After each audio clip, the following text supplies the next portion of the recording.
Hi, welcome to another segment of OWA Live. I'm Brandon Thurgood, Financial Advisor here at Oxford Wealth Advisors. Now today's question revolves around required minimum distributions, also known as RMDs. So let's cover a few basics of RMDs today. What is an RMD? An RMD is an amount that we have to withdraw from our qualified accounts. Whether it's a 401k, a traditional IRA, a 403b, there's a lot of different retirement accounts out there, but if you have one, at 70.5, you're going to be required to take out the distribution. Now it starts at the age 70.5 in most cases, and the rules say that you must take out your first required minimum distribution by April 1st of the year following the year you turn 70.5.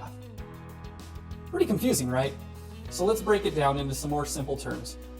Let's say you turn 70 this year, 2019, between January to June. That means at some point this same year, you're turning 70.5. That means you could delay your first required minimum distribution until April 1st of the year 2020. Now, if you're born between July through December, you guys catch a pretty big break. That means you don't turn 70.5 until January to June of the year 2020. Now, the rule states that you have to take out April 1st of the year following.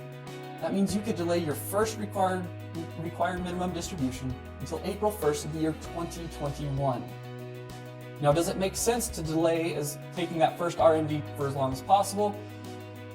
Not in all cases, because the rule also states that if you wait until the year following the year you turn 70.5, you have to take an additional RMD by December 31st of that same year.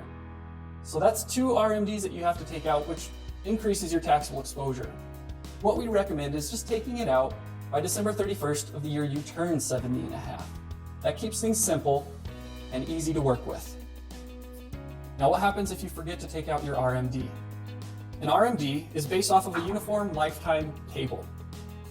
They're found in our key financial data sheets. If you guys don't have one, comment below and we'll make sure that we get you guys sent one of these. But the uniform lifetime table is a life expectancy table that the IRS used to determine how much you have to take out.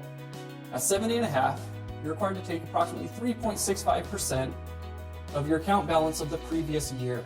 So if I had $100,000 in the year 2018, at year's end, I would have to take out approximately $3,650 to satisfy my RMD in 2019. If I forget, what happens? There is a 50% penalty assessed on top of the taxes that I have to pay. So that's, if I'm in a 20% tax bracket, that's 70% of my RMD that I don't get to see. Ouch, do not do that. And it is your responsibility to take out those RMDs, not the custodians, so be aware of that. So what can we do with our RMDs? There's a couple different options. You can take monthly distributions if you don't want to take it all at once. There's different income or different withdrawal options there for you. Well, let's say you're taking your RMD just in one lump sum. We find a lot of our clients like to take out their RMDs from October to November timeframe. Why? Well, it's holiday season. We have a lot of additional expenses that pop up from October to December, right? We're either traveling for all the holidays, we're buying gifts for all of our friends, our cats, our dogs.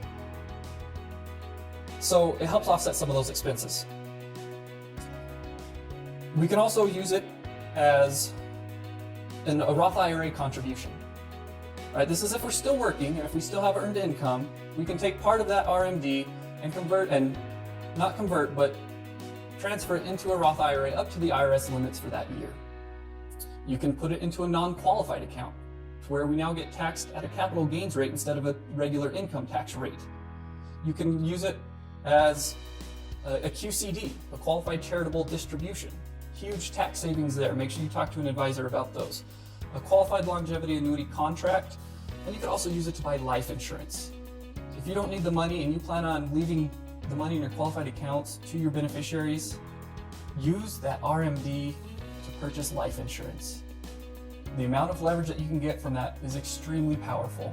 And on top of that, it is tax-free to your beneficiaries. Now, I hope this covers a lot of the basics of RMDs. If you do have any other questions about RMDs, feel free to click on the link below and submit those questions. Thank you very much and have a great day.